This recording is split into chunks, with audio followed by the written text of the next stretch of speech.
You're now listening to the Adiel Gorel Show. Each episode I'll bring you the latest news from my discussions with top health and wellness experts so that you can bring yourself into better health. Today on the Adiel Gorel Show.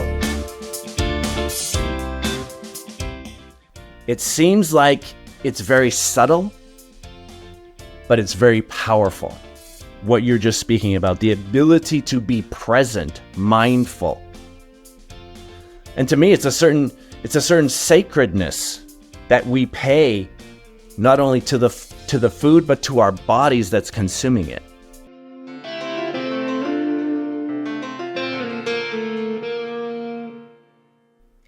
Hi everybody, it's a joy to be here with you again. And today I'm very excited to host Shawn McIntyre. Shawn is an all-natural world-class champion bodybuilder and fitness expert. Shawn, I can see your muscles wanting to explode from your shirt. It's very inspiring. It's wonderful to have you here. Welcome to the show. Adiel, thank you. It's my honor. All right, so just so that everybody knows you a little bit, let's begin with your story. You've had an incredible journey, connecting the dots, between physical wellness, strength, success. Maybe you can take us through and how you got here. Absolutely. Thank you for diving right in. I appreciate that. Adiel, I think my story, I think, is very similar, perhaps to a lot of people who have started with challenges, with struggle. My life was not overly easy in the beginning, but I've really come to learn that challenges are blessings. My challenges became my blessings. And through my challenges, it was an opportunity for me to realize one thing, that my life was very much dependent not just on what happened to me, but how I responded to everything. And in short, I realized I was it. I was the one. Not that I could control absolutely everything, but the things that I could control became of great curiosity and like an adventure to me. Getting into fitness, if we want to start way back there, is because, in fact, I grew up underweight. I grew up with very painful acne, lots of inflammation in my body. I had various infections in eyes and ears, and so I knew what it was like not to be healthy. And in fact, I didn't know what it felt like to be happy. And it's actually interesting because one of the questions I get now is, well, what is health, wellness, vitality feel like? And my response is always the same, and it's directly from my experience, but it's health feels like nothing. Because I was so used to the pain, I was so used to the challenges, to the problems, that when I got to a point where, oh my gosh, I feel free, pain-free, it was the most amazing thing. I think what you just said is very inspiring to me, because we have so many systems in our bodies, so many complicated, unbelievable systems. And really, the best way to describe that they work well is we don't think about them. Yes. If we have to think about one of those functions, it's probably not working well. Agreed. Absolutely. So what happened? So what happened? How did you make the? I mean, look at you now, obviously, and if you can tell us more about the steps that you took. So everything, when I mean everything was a challenge, I could go back, from the very beginning, but the short version, which I think you'll appreciate, is that by the time I was 38 years old, I had gone through 2 divorces. I was living on my friend's couch. Everything had been taken from me financially, even my business. I was lost financially. I was broke. Physically, I was under so much stress from my second divorce that I actually wound up in the hospital, bedridden, and couldn't get out. And the doctors, all they really knew was everything inside of me, and I use everything, as sort of a blanket statement, but was inflamed.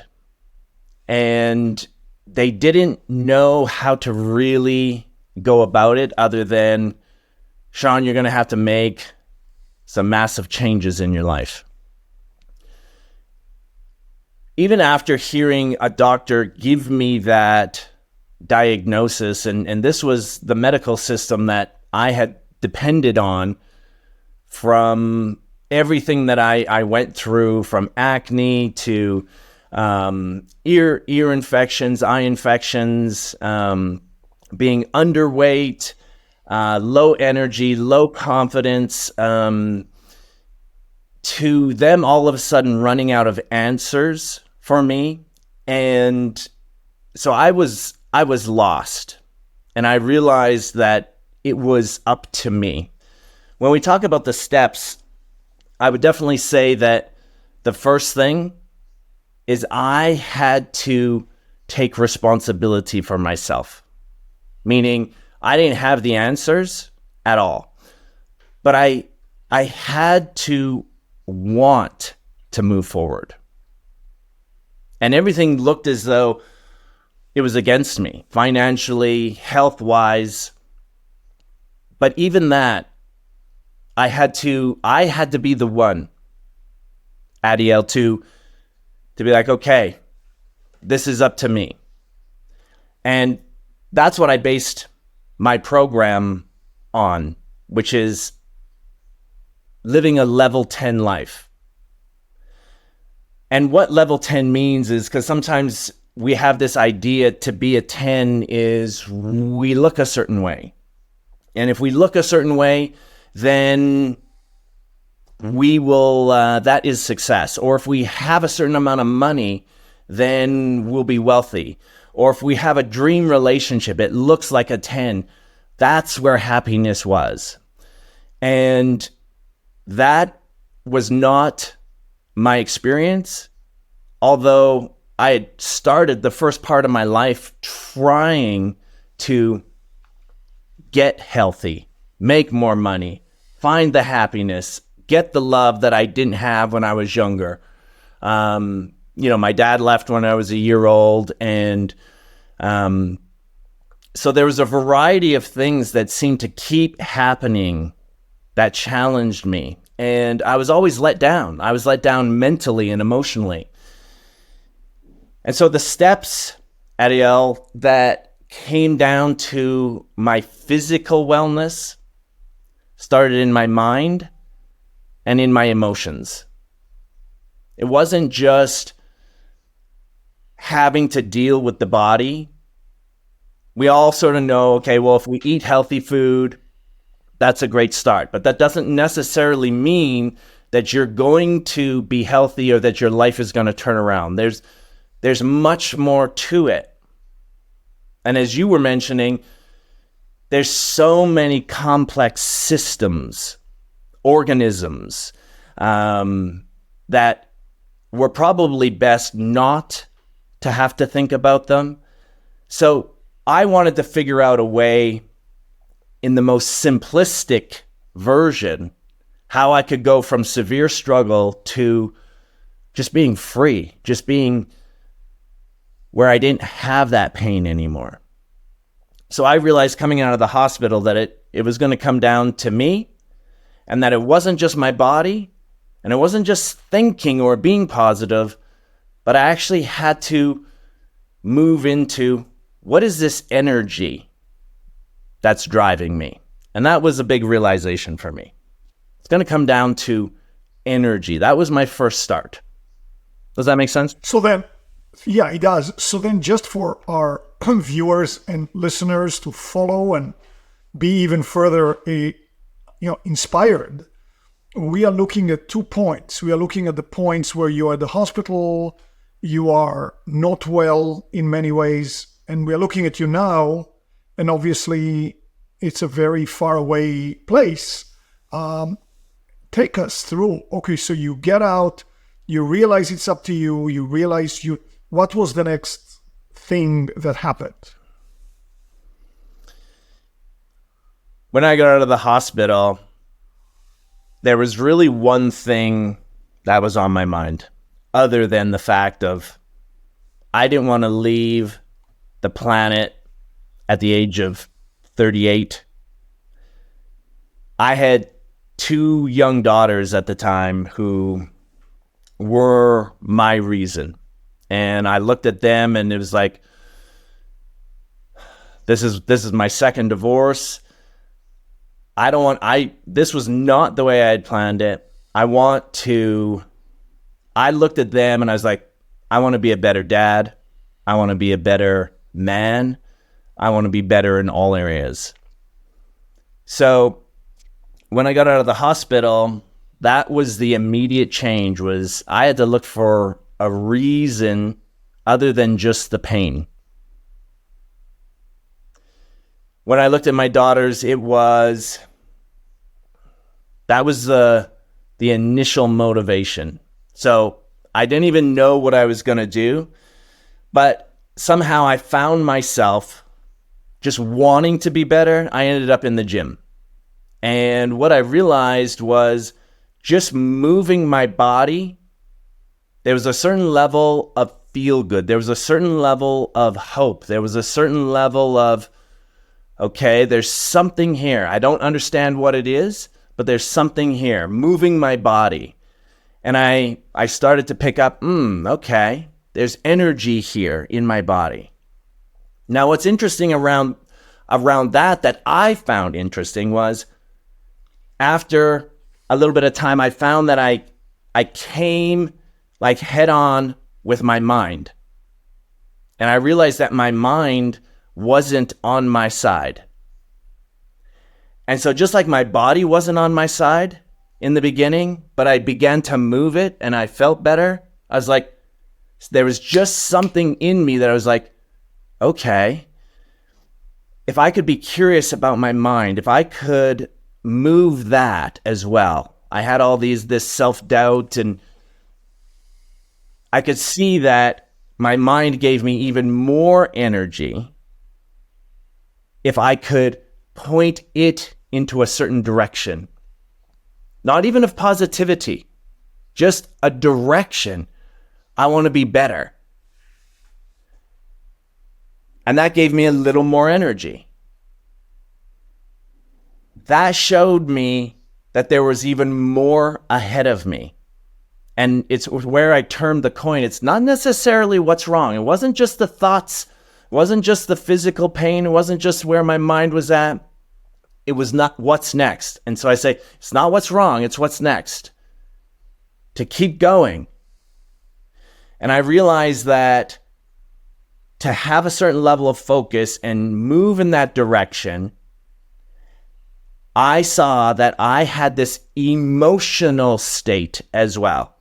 Now, this is a longer a conversation, but that emotional state contained a lot of the meanings of my past, the way that I held perspectives around everything that was challenging me. And even to just observe that, there was like a release. There was a little bit of energy that was released. So all of my So, challenges were pointing in a direction and revealing layers to me.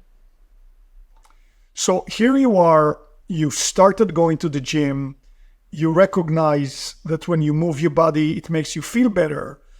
But now you are, excavating layers in your mind and your emotions. Okay, so how does that continue? So that began the whole premise of where I really became curious around what was health, what was well-being. And I started to see just by observing, because as I observed myself, and when I say myself, I mean my body, my mind, my emotions, my energy, I started to see how other people were. I started to see how they moved, how they held themselves, how they thought. And I was no longer someone who was just like, oh, well, they don't think like me, so therefore, I noticed that I judged people instead of being very curious as to how they thought, how they felt. Not that anyone was right or wrong, but I just became very curious. And so I say that I became like a great observer. While I was focused on moving energy through these parts of me, I didn't even know what I was doing, but I was moving this energy through me. I was observing.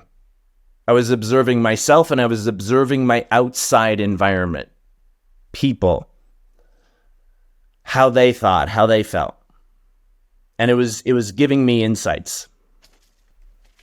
So clearly, when you are in the gym and you get to the level of muscularity that you have, nutrition would be a big part of it. How did you learn, delve into, and apply the nutritional part? I think one of the biggest blessings when it came to nutrition was where I was at life was I was open to anything, because at this point, nothing had worked previously.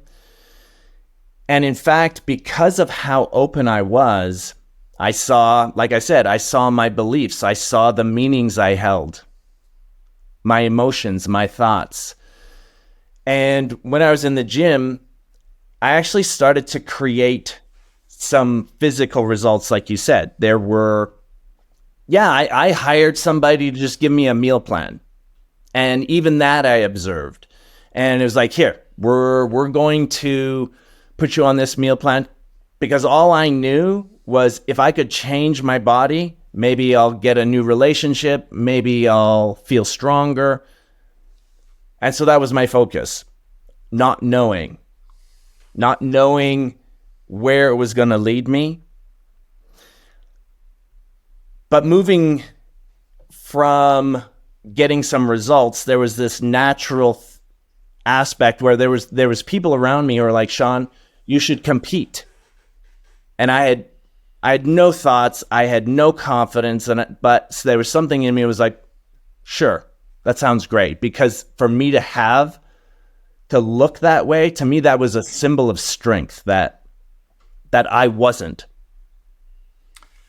So if people were telling you, Shawn, you should compete, it shows me that you were blessed with a natural muscle building quality. I can give you an example. Most of us, regular folks, one of the parts of our body responds much faster to training. In my case, certain parts of my body, if I go to the gym, you can see it in 1 week, in 2 weeks, they've really, and certain parts I could work. So, for example, even, Arnold Schwarzenegger tells the story of how his calves wouldn't cooperate. Yeah.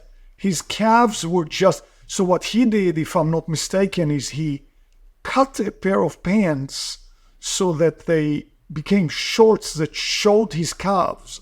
And he walked around fully covered with just his calves, his weakest part, showing to give him, the motivation. So clearly, If you go to the gym, you get a meal plan, you start training, and then the next thing you tell me is that people say that you should compete, you must have a higher number of body parts that respond well to weight training, right? That, in all honesty, I have a different experience. I think that's a great question, and I heard that story about Arnold as well. And I think it points to something that I might say is even a little bit deeper than that. You see, what I did, actually, from years ago, back in high school, I went to the gym because I got jumped by 5 guys, and I actually swore that I would never allow this to happen again.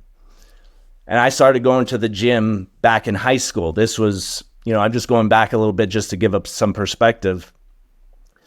But I went to the gym and I had this motivation of this would never happen again. And I didn't know anything about nutrition. I was eating double Big Macs just to get food because I was such a hard gainer.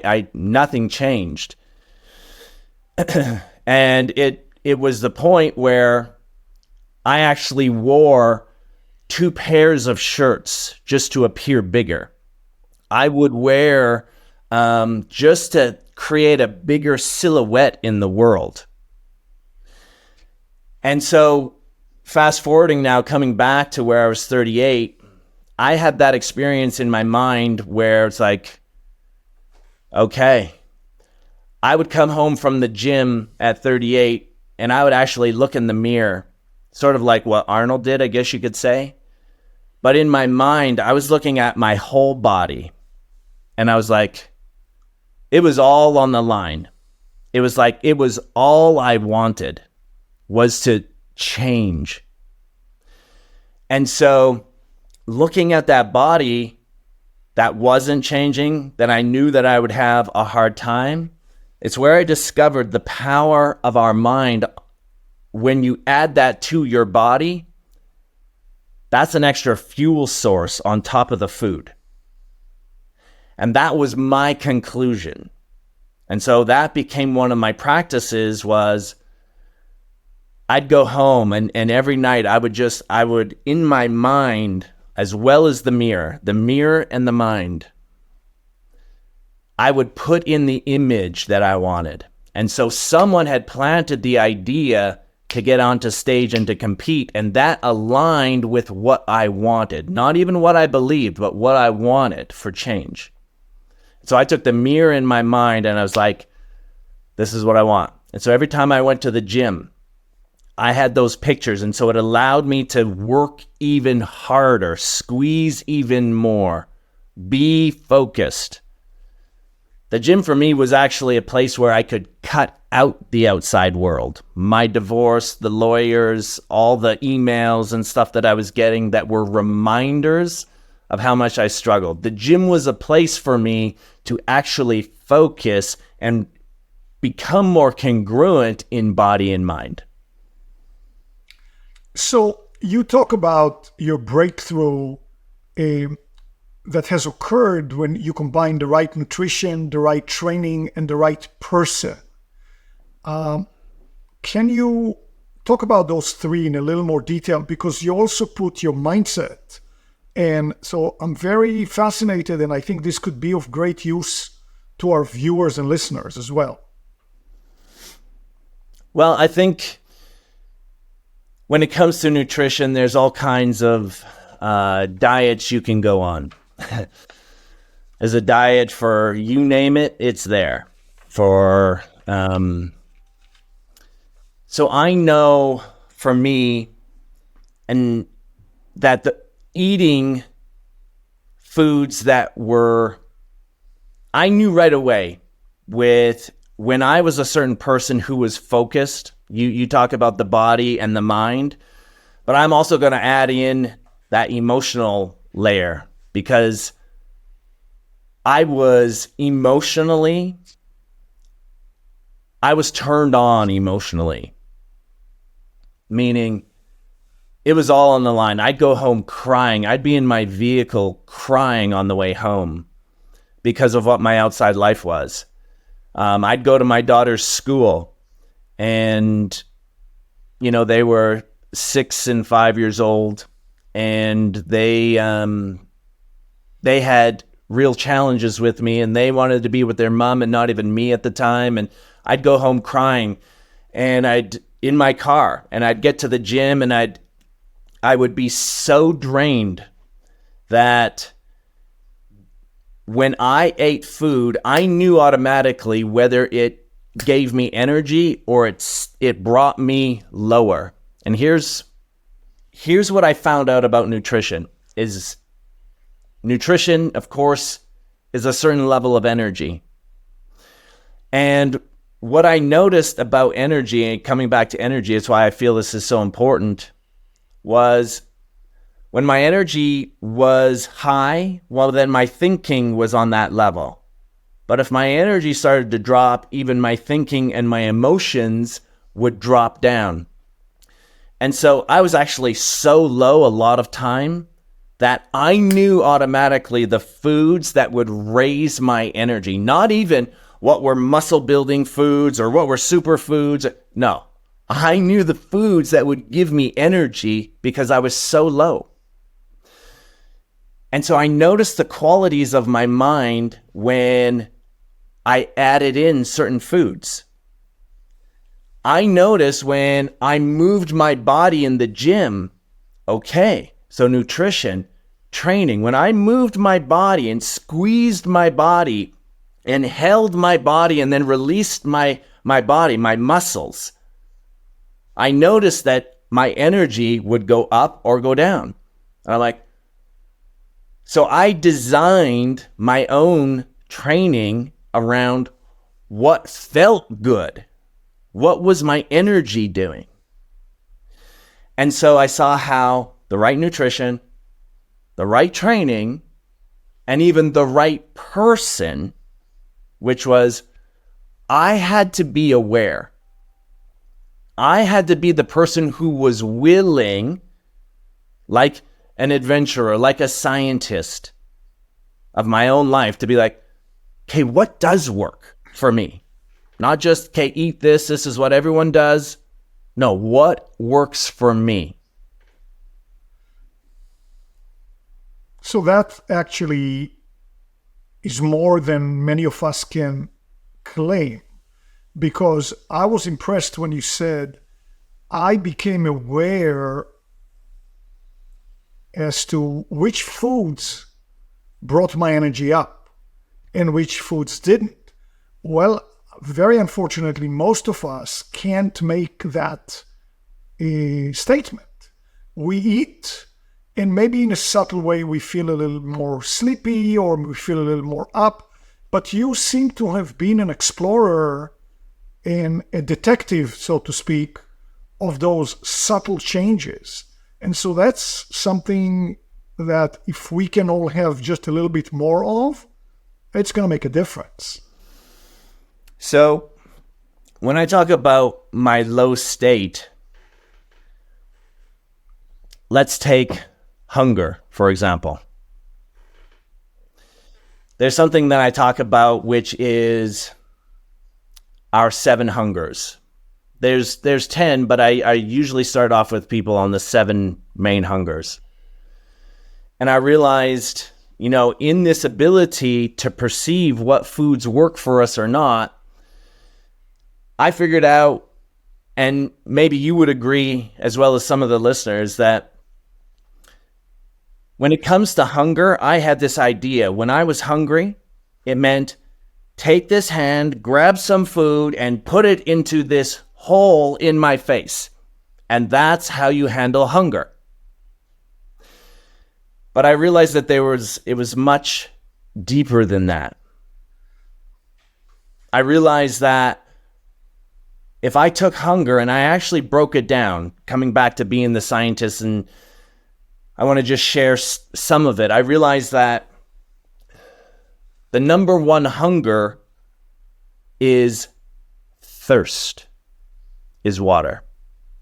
And so I say that water is our first step to power. If you want to know the actual foods that work for you, if you can get good at increasing your water, because water is like sensitivity. Water is what connects the dots between the hormones, the energy, everything that's going on in your body.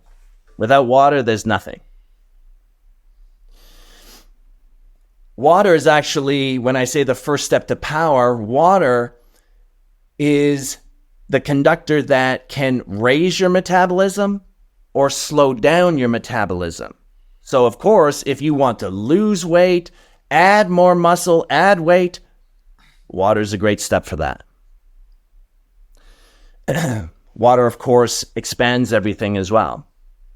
It expanded my energy. It stopped the cravings I had, just water alone. And I noticed that. The second one is what I call,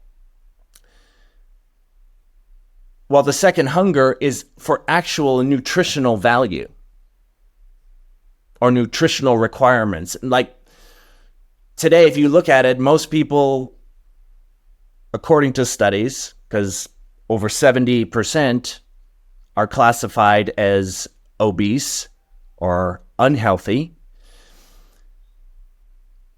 The nutritional value is low, high, and calories are high, which means we're getting larger or skinnier, but less healthy. And so nutritional value, the requirements, when I ate certain foods, and comes down to what we have all heard. It's usually the most colorful fruits and vegetables. When you get good at eating certain foods and you actually observe yourself before you eat, as you take your first bite, couple minutes in, your second, third, what's going on? You can actually tell what's happening in your body by being the great observer. And you can tell, so if you focus on nutrient-rich foods, carbohydrates, proteins, fats, but nutrient-rich, you'll notice that you will be able to tell what's going on with your energy versus high-calorie, low-nutrient food. So that's just another way that we can control our hunger. You'll notice that, and I don't want to name any specific food chains out there that might be fast food, but you'll notice that you can eat a lot of calories and you can be full, but then within like 20 minutes, you're actually hungering for something again. Whereas if you eat something that's, it doesn't have to be a lot of food, but if it is dense in nutrients, it will sustain you. And you actually didn't have to eat a lot. I would like to add, two things here. Number one, when you go to those chains, I'm willing to guess that the design of the food is such that you will crave more food soon. Either the salt or the sugar or whatever it is inside there that makes you crave it. But one other thing that's extremely important, most people now spend their lives in front of a certain brick of metal and glass. And it's become that even when we sit down, if we sit down, sometimes we don't even sit down to eat, we are looking at the glass part of this metal brick. And you were talking about noticing what the first and second bite are doing to you, noticing the energetic change. It's very hard to notice anything when you are on Facebook or Meta, as you want to call it, reading some feed and getting likes while you eat. So, if we don't, so you're talking about something else here also, mindfulness and observation as we consume the food, which now I would say the majority of people don't have. Yeah, 1,000%. And where I was at the time, in order for me to change my body, I was at a very specific place, which was with every bite, I wanted it to work. I wanted every nutrient to affect my body because it was like I had no other choice. And so it was almost like I forced myself into a certain level of focus, even on eating. And sometimes you'll hear some of my clients, they'll even post some things on social media and they'll be like, eating meal number 3 like it's my job, meaning they're focused on it. They're present with it. They want to realize the value of it. And so that is a tremendous point you bring up. And that right there, it seems like it's very subtle, but it's very powerful. What you're just speaking about, the ability to be present, mindful. And to me, it's a certain sacredness that we pay not only to the food, but to our bodies that's consuming it. And I think there is another habit besides the lack of attention, and that is we are all so busy and so quick. I remember when I was in Madrid, I saw that one very common way to have dinner is, first of all, to have dinner at midnight, but it was in a store that would sell sandwiches. Apparently, it's very big there, and there were no tables, no bar to sit. Everybody comes in, they get a delightful sandwich, and they eat it standing up or walking around. So, yeah, that's a very big thing. I mean, not to mention, when a person is not focused on what they eat, they don't smell it as much, they don't look at it as much, they're busy on the likes there on Instagram. They don't really see or feel or smell the food very much.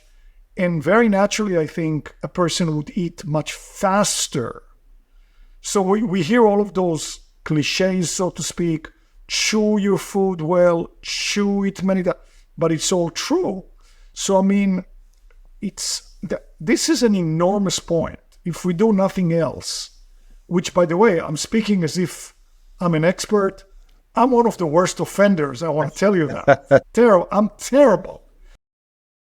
Stay tuned for part 2 of this interview. Thank you for joining us today. I know you love what's coming next in part 2. Be sure to click the subscribe button for more videos.